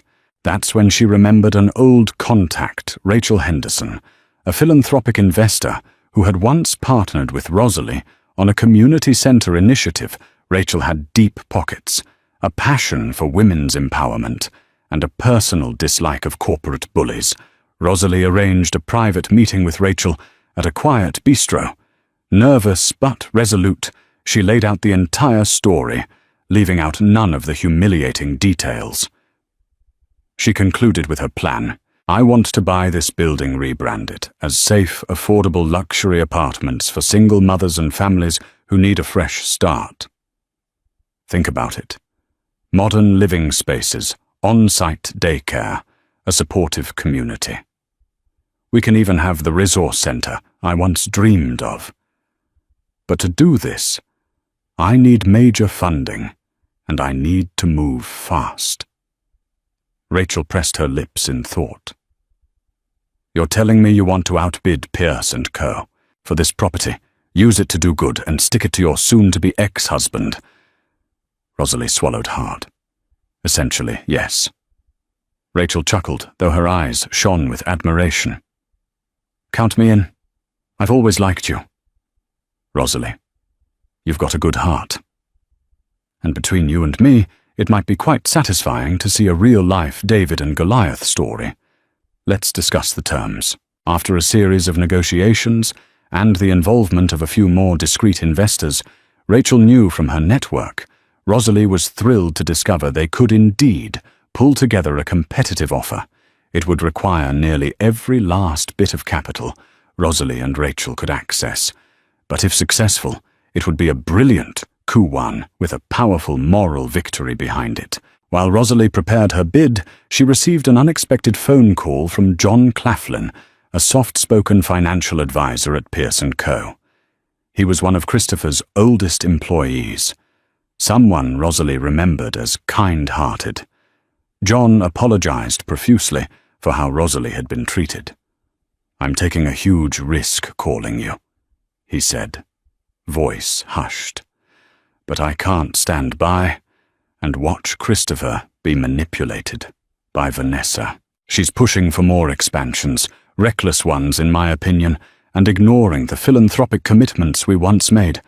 I'm so sorry for what happened to you." Tears of gratitude welled in Rosalie's eyes. "It's not your fault, John, but I appreciate you reaching out." He cleared his throat. "Listen, I might have information that could help you. Our official final offer on that building is set to be submitted on Monday. Vanessa thinks we have an exclusive negotiation window, but ironically, the owners are upset with some last-minute demands from Pearce & Co. They might be open to a better deal if it surfaces. If you can come up with a strong enough bid, you could sneak in at the last second and snatch it." Rosalie's heart soared. Here was proof that her plan might actually work. "Thank you, John. You have no idea how much this means to me." He paused, just, "Be careful. Vanessa's dangerous. And Christopher, he's not himself. He might try to retaliate if he feels cornered." Rosalie smiled through her anxiety. "I'll be careful, thank you." Thus with John's inside tips, Gregory's legal guidance, Rachel's network of investors, and Rosalie's own unwavering resolve, she orchestrated a stunning counteroffer. She aimed to submit it to the building's owners late Sunday, just hours before Pearce & Co.'s final negotiations. It was a gamble, one that could fail if the owners decided to stick with the devil they knew. But Rosalie couldn't back down now. This was her chance to reclaim her dignity, her place in the world, and secure a future for her unborn child. The sky above New York was leaden with snow clouds as Rosalie stood by the window of Helena's apartment, her breath fogging the glass. She was nearly 6 months pregnant now, her body heavier, her steps slower, but her mind sharper than ever. The building that once symbolized everything she'd lost was now within reach. Today was the day she would fight to claim it. Not for revenge, but for her child and for herself. At 10:00 a.m., wrapped in a cream wool coat and with a fire in her chest, Rosalie stepped into a chauffeured car beside Rachel Henderson, the philanthropic investor who had become not only her backer, but her believer. In the seat behind them, Gregory Farnsworth, her legal advisor, silently read through the last of the finalized documents. His steady presence calmed her, anchoring her resolve. Their destination, a boutique hotel downtown, where the building's current owners, the Ramirez family, were scheduled to meet for final negotiation. Pearce & Co. had assumed they would close the deal on Monday. It was Sunday. This was Rosalie's last chance to strike. The hotel's private conference room had none of the grandeur of a corporate boardroom, but for Rosalie, it might as well have been a battlefield. Her heart thudded with every step toward the table. She greeted Carlos Ramirez and his partners with warmth, sincerity, and no trace of desperation. She had learned the hard way. Power was not in how loudly you entered a room, but in how calmly you claimed your place in it. She began her pitch. No rehearsed theatrics. Just the truth. "I'm not here to outshine Pearce & Co. in profit," she said, her voice even. "I'm here to offer a different vision, one where community thrives alongside commerce." Then she laid it out, the Rosalie Haven. A luxury building with half its units reserved for single mothers and families in transition. On-site daycare, flexible leases, support programs. The kind of safe, dignified housing Rosalie wished she'd had when she was pregnant and homeless. Rachel stepped in next. Presenting the financial viability of the project, Gregory distributed the offer packet, everything prepared down to the last decimal. Carlos glanced through the folder, then looked up. I have to admit, this is unexpected. Rosalie smiled steady. So was my eviction. There was silence. Then Carlos asked, "Why this building?" Mrs. Pierce, a beat passed. Rosalie gently placed a hand on her belly and answered with conviction, "Because I was thrown out of it while carrying this child, because it once held everything I thought I needed, wealth, security, a future. But all that turned out to be fragile. What I want to build here now is something no one can take away, a foundation for others like me who need a second chance." The room held its breath. Carlos nodded slowly. "We'll step out to discuss. Please give us a few minutes." Outside the conference room, Rosalie paced each second, dragging like an hour. Rachel gave her a subtle thumbs up. Gregory murmured, "No matter what they decide, you've already taken your power back." Then the doors opened. Carlos returned, followed by the rest of the owners. His face was unreadable. "We've decided to accept your offer," he said, voice calm but sure. "It aligns with what this city needs. It honors the heart of the property. In a way, Pierce & Co. didn't." Rosalie blinked, stunned for half a second. Then her face broke into a disbelieving smile. "You'll need to finalize within 72 hours, Carlos added. "We trust you will." Rosalie nodded, her throat tight. "You have my word?" They shook hands. For the first time in weeks, Rosalie felt whole. That evening, as snow began to fall, Rosalie returned to Helena's apartment and stood on the balcony, eyes closed. The city buzzed below. Somewhere out there, Christopher and Vanessa still believed they controlled the story. But Rosalie had written her own chapter now. Not with rage, not with scandal, but with purpose.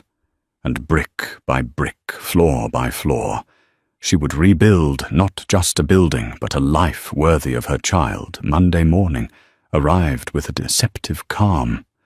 The winter sun gleamed coldly off glass skyscrapers, and the city moved with its usual rhythm, horns, hurried footsteps, and the low hum of ambition. But inside the towering offices of Pierce & Co., the storm had only just begun. Vanessa Moretti was already dressed for victory. She wore a sharp red suit, tailored to perfection, her heels clicking across the marble floor like a warning shot. Her lipstick matched her confidence.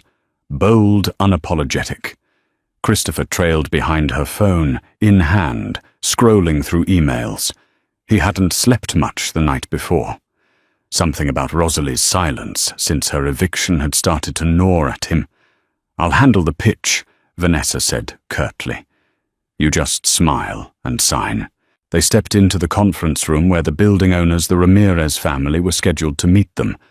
Vanessa was all poise, all power. She adjusted her blazer, smoothing out imaginary wrinkles.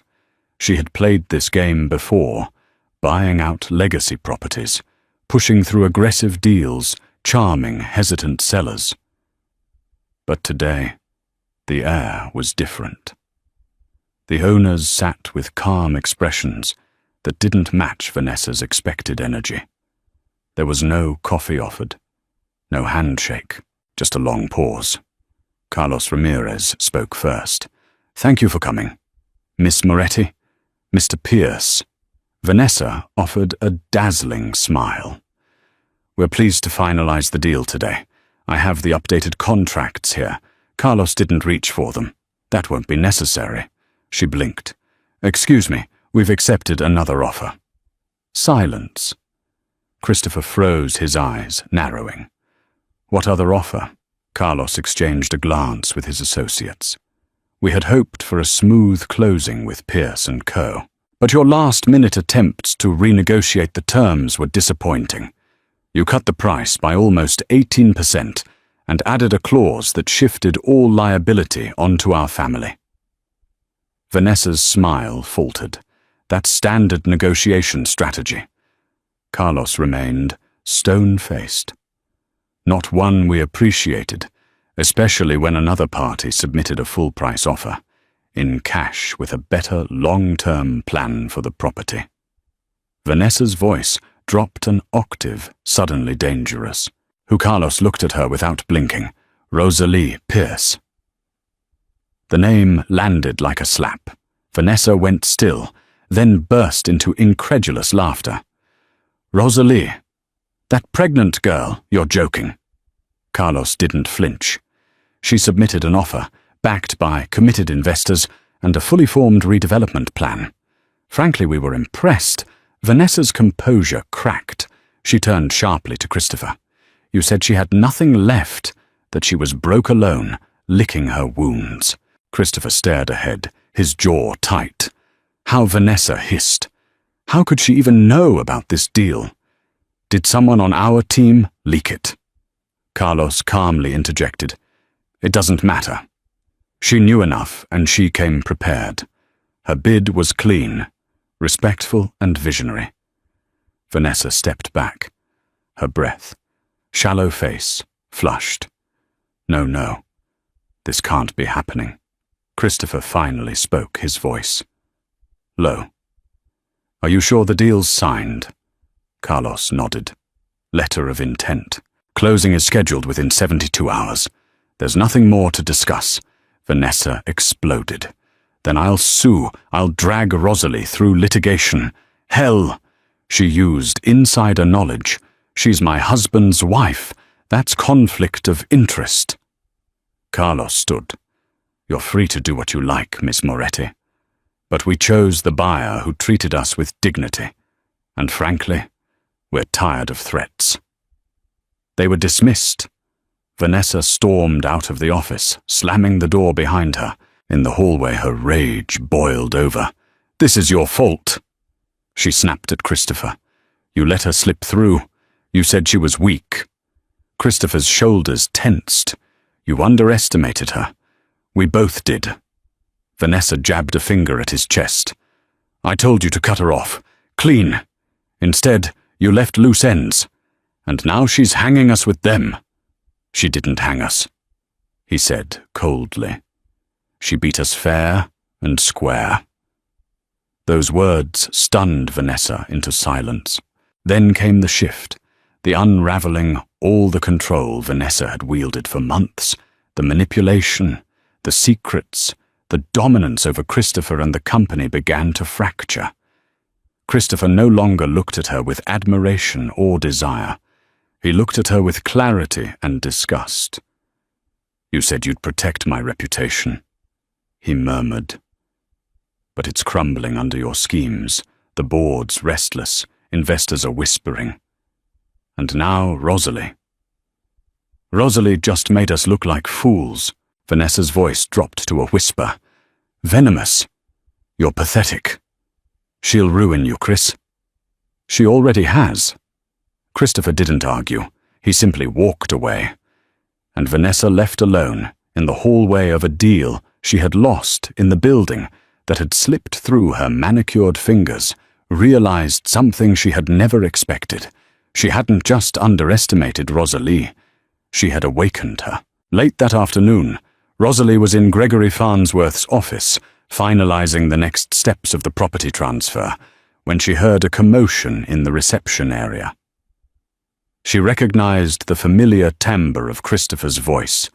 Within moments, he barged in. Rosalie was momentarily stunned by his presence. She hadn't seen him in person since before her father's heart attack.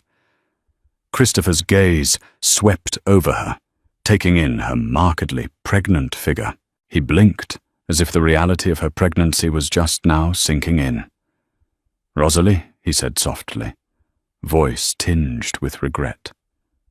Can we talk alone? Gregory began to protest, but Rosalie nodded, wanting closure. She stepped into an adjoining conference room with Christopher. They stood in awkward silence for a moment, the tension thick. Finally, Christopher cleared his throat. "You caught me by surprise. Buying that building was bold." Rosalie folded her arms protectively over her belly, summoning her resolve. "You left me no choice. You cut me out of our home, my home. I had to find a new path." Christopher exhaled, his shoulders sagging. "I'm sorry, I didn't intend for it to happen that way. Vanessa." Rosalie's eyes flashed. "Don't you dare blame Vanessa entirely. You're a grown man. You knew what you were doing. You can't rewrite history now." He lowered his gaze. "I know I messed up. Big time. I've made mistakes, let my ambition blind me, and Vanessa. I didn't realize how controlling she was until it was too late." He hesitated. "Rosalie, about the baby. I want to be in our child's life." Her heart twisted. "Our child." She forced a steady breath. "I'm not going to stop you from being a father, but you have to understand what you did is unforgivable.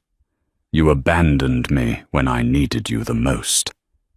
Christopher flinched. His gaze flicked to her rounded belly. "I had my reasons. I felt I couldn't give you the life you deserved. I let Vanessa convince me you'd be better off if you left. Quietly took a settlement. I see now how twisted that is." A wave of anger rose in Rosalie's chest. "You destroyed our marriage for reasons you still can't articulate. But let's skip the excuses. Why are you here?" "Christopher." "Really?" He took a step closer, voice earnest. "I'm losing control of Pierce & Co. Vanessa's orchestrating deals behind my back. The board is furious about the fiasco with the building. We're hemorrhaging good publicity. If the truth comes out, my affair, your eviction, the scandal could be catastrophic for the company." He paused, swallowing. "I need to fix this. We need to present a united front." Rosalie studied him for a moment, incredulous. A united front. "After you publicly humiliated me and let your mistress throw me out on the street, you expect me to fix your reputation?" She let out a harsh laugh. "You're delusional." Christopher shook his head, desperation creeping into his tone. "I'll do right by you and the baby. I'll transfer assets into your name. We can even work on philanthropic projects together again. Please don't push for a public scandal or a nasty divorce. That's all I ask." Rosalie's eyes burned. She took a deep breath. "You're worried about money and reputation, not about me or your child. Don't pretend otherwise." He opened his mouth to protest, but Rosalie held up her hand. "Save it. If you truly want to be part of this child's life, we'll arrange custody when the baby is born. As for your company, deal with your own mess. I'm moving on." Christopher's face darkened, and he snatched at her arm. "You can't just cut me off. We're still married." She yanked free. "We won't be for long. I'm filing for divorce." The words struck them both like thunder. He seemed about to say more, but the sight of her unyielding expression stopped him. With a defeated slump of his shoulders, Christopher turned and left the conference room. Rosalie stood there, tears welling in her eyes, but her resolve unbroken. The subsequent weeks were a whirlwind of activity. Rosalie moved forward with the purchase, finalizing her ownership of the building. True to her promise, she and her team began crafting a plan to renovate the interiors, ensuring a portion would remain profitable, while simultaneously offering affordable units for single mothers. Rachel Henderson brought in a team of architects and designers, one of which was Helena, Rosalie's dear friend, who leapt at the chance to lead on the interior transformations. Meanwhile, news of Rosalie's purchase trickled through the city's real estate grapevine, morphing into a sensational rumor: Christopher Pierce's pregnant wife snatches building from Pierce & Co. The tabloids smelled blood. Vanessa Moretti attempted damage control painting Rosalie as an opportunist who stole insider information. But many reporters, especially those with philanthropic leanings, latched onto Rosalie's inspiring narrative, a scorned wife forging a path of empowerment, turning heartbreak into a community-focused victory. Gregory Farnsworth deftly handled Rosalie's legal matters, initiating divorce proceedings. Though Christopher tried to stall or negotiate for a more amicable arrangement, the process marched on. Public sympathy heavily favored Rosalie, especially when details of her eviction surfaced in the press. More than once, paparazzi hounded her, seeking a statement on how she felt about Vanessa's role. Rosalie, ever poised, refused to sling mud in public. She would simply say, "My focus is on the future mine and my child's." Inside the new building, soon to be rebranded, the Rosalie Haven. At Rachel's suggestion, construction. Crews began the first round of renovations. Rosalie would often walk the empty halls, hard hat perched atop her cascading hair, imagining the bustling families that would soon fill these corridors. She thought of her unborn child, too, and how she wanted to create a world of safety and possibility for them. One afternoon, as she was overseeing the conversion of an unused storage space into a childcare center, she felt a gentle kick in her belly, her baby's first pronounced movement. Tears of joy blurred her vision. "Everything will be okay," she whispered to herself. "We're building our new home here in more ways than one." As Rosalie's fortunes rose, Vanessa's grip on Pierce & Co. loosened. Disgruntled board members, sensing the public's growing backlash, demanded Christopher distance himself from Vanessa. Key investors threatened to withdraw if the scandal continued to tarnish the company's image. Although Christopher tried to salvage the relationship with Vanessa, perhaps out of guilt or habit, the board effectively forced her resignation to stem the damage. Embittered and scorned, Vanessa lashed out one final time. She leaked sensitive information about Christopher's finances, claiming he manipulated philanthropic funds for personal gains. However, a swift audit proved her allegations were either exaggerated or false. Pierce & Co., reeling from the drama, parted ways with Vanessa for good. In a final blow, Christopher realized too late that Vanessa had siphoned a not insignificant sum from the company during her tenure. She vanished into Europe, rumored to be starting anew under yet another identity. The day Christopher discovered Vanessa's betrayal, he sought out Rosalie. He showed up at the Rosalie Haven, looking haggard as though he hadn't slept in days. Rosalie was on site, reviewing paint samples with Helena. As soon as she noticed Christopher's disheveled state, her first instinct was concern, but she quickly remembered all he had done. He confessed everything: Vanessa's theft, the board's demands, his regrets. "I lost sight of who I was," he murmured, voice thick with sorrow. "I hurt the one person who ever truly cared for me, and I sacrificed our marriage for a mirage." Rosalie, though moved by his honesty, remained firm. "I'm sorry you had to learn the hard way, Christopher. But you did this. You let Vanessa in. I can't fix it for you." He looked around at the construction site, noticing the bright new signage reading, "The Rosalie Haven," in large gold letters. "You've done well, Rosie. I'm proud of you," he said quietly. If there's any chance for us." Rosalie gave a sad smile. "That door is closed. I'll never forget the way you treated me, especially during my pregnancy. We'll figure out co-parenting. But our marriage, it's over." Resigned, Christopher nodded, tears brimming. Rosalie led him out, staying calm. When he was gone, Helena gently touched Rosalie's shoulder. "You all right, Rosalie?" Inhaled, exhaled. "Yes. For the first time, I actually am."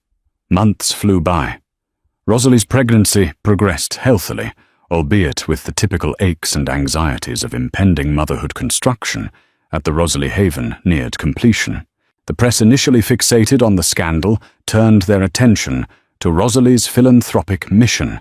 Curious onlookers awaited the building's grand opening, a new model for real estate that balanced luxury amenities with community uplift. Rachel Henderson beamed at the progress. "We're turning heads in the industry," she remarked to Rosalie during a walkthrough. "Most real estate moguls think only about profit margins.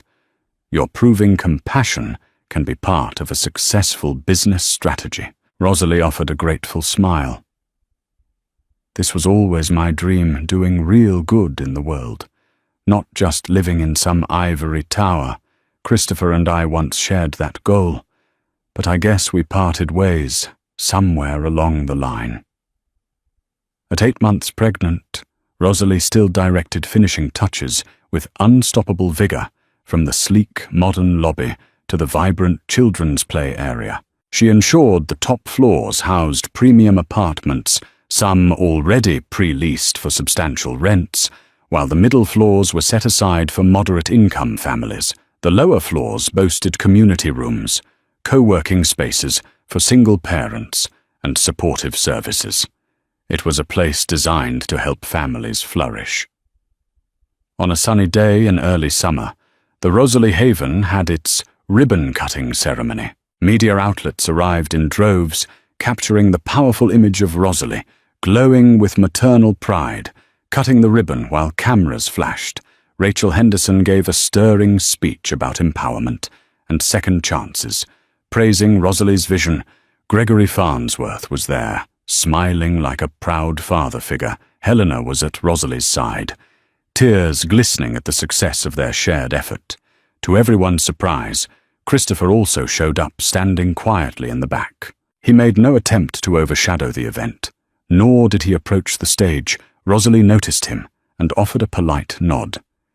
He returned it, understanding that any public display of regret would mar the day's positivity. He simply witnessed the fruit of Rosalie's labors, perhaps coming to terms with what he had lost. As the ceremony ended, families began touring their future homes. Smiles and laughter filled the hallways. Rosalie felt an overwhelming sense of peace. She stroked her baby bump, tears of happiness welling up. For the first time in a long while, she felt complete on her own terms. Though the main conflict seemed resolved, life had one more twist in store for Rosalie. Just a week after the grand opening, while sorting through old letters in Helena's condo, Rosalie came across a vintage document. It was a hand-signed letter from her late grandfather, an entrepreneur she barely remembered. In it, he revealed that he had once made an investment in a trust specifically for Rosalie's future. The letter mentioned a small but valuable portfolio of stocks and properties. The trust, never fully claimed, had grown over the years enough to secure Rosalie's personal financial freedom, even if the Rosalie Haven encountered difficulties. Stunned, she immediately contacted the trustee, who confirmed the authenticity of the letter. She had unwittingly stumbled upon a safety net that ensured her philanthropic vision could expand. It was as if fate was rewarding her perseverance and decency. "That means you're truly independent," Helena gushed, hugging Rosalie. "You'll never need Christopher's money or anyone else's again." Rosalie smiled, tears forming. "It's amazing, I'll use it wisely. Expand." The Rosalie Haven concept may be open more like it in other cities. Despite the heartbreak, betrayals, and endless drama, Rosalie's future sparkled with promise, carrying forward her family's legacy in a way that served the greater good. She silently thanked her grandfather for this hidden blessing, feeling connected to her roots in a new, profound way. At 9 months pregnant, Rosalie gave birth to a beautiful baby boy named Daniel, after her father, Christopher, informed of her labor, arrived at the hospital. Though Rosalie allowed him to see his newborn son, She kept a respectful emotional distance. She had no intention of rekindling their marriage, but in those tender hospital moments, she acknowledged Christopher's role as Daniel's father. They agreed to co-parent respectfully, each forging new paths in life. Once recovered, Rosalie moved into a comfortable apartment in the Rosalie Haven. She wanted to live among the very community she had helped create. She greeted her neighbors daily, forging genuine connections with the families who found solace and hope in the building. The hallways, once cold and empty, now echoed with the laughter of children. The rooftop lounge overlooked a sunlit skyline, a reminder that every sunrise brought new possibilities. In the months that followed, Rosalie blossomed as a mother and an entrepreneur. She initiated support groups for single parents, mental health workshops, financial literacy classes. True to her philanthropic roots, she leveraged her connections with people like Rachel Henderson and even philanthropic icons she'd once met, alongside Christopher like Barbara Corcoran, who commended her personally for her bold innovation in real estate. As for Christopher, rumors swirled that he was restructuring Pierce & Co. His public apologies and renewed commitment to charitable projects seemed genuine, but Rosalie no longer placed her happiness in his hands. Vanessa Moretti's name became a cautionary tale, whispered among business insiders, as someone who soared too close to the sun on borrowed wings. She faded from public view, overshadowed by the unstoppable tide of Rosalie's triumph. Though the divorce was finalized quietly, it was not an end tinged with bitterness. Rosalie found closure. She recognized that sometimes love stories transform, and that heartbreak can be a catalyst for incredible growth. She would always mourn the dream she once shared with Christopher, but she would not dwell on the past. On Daniel's first birthday, Rosalie hosted a small gathering on the rooftop garden of the Rosalie Haven. Close friends, mentors, building residents, and philanthropic supporters came together. They celebrated not just Daniel's life, but also the enduring power of resilience, as Rosalie cradled her son, letting him watch the city lights sparkle below. She reflected on the journey, how a scorned, pregnant wife, thrown out by a ruthless mistress, could rise stronger than ever before. Above all, she understood this truth: wealth and status mean little without compassion and integrity. In forging her future, Rosalie had redefined what it meant to be wealthy, not in terms of money alone, but in community purpose and the unwavering courage to stand tall in the face of adversity. She had taken the heartbreak inflicted upon her, spun it into gold, and bought not just a building but her own destiny. In this incredible tale of heartbreak and triumph, Rosalie Pierce transformed a devastating eviction into a beacon of hope. By marshalling her wits, compassion, and strategic alliances, she outmaneuvered a powerful husband and his ruthless mistress, ultimately buying the very building from which she was cast out. Along the way, she rediscovered her own resilience, forged a path toward independence, and created a nurturing haven for families in need. Rosalie's story reminds us all that betrayal and adversity can be the very catalysts that spark extraordinary change. Hers is a living testimony to courage, vision, and the power of believing in one's dreams, even when the odds seem impossible. If you found inspiration, heartbreak, and hope in this dramatic journey, we invite you to like, share, and subscribe to our channel. Let's spread Rosalie's message far and wide, reminding everyone that from every dark chapter, a new dawn can rise.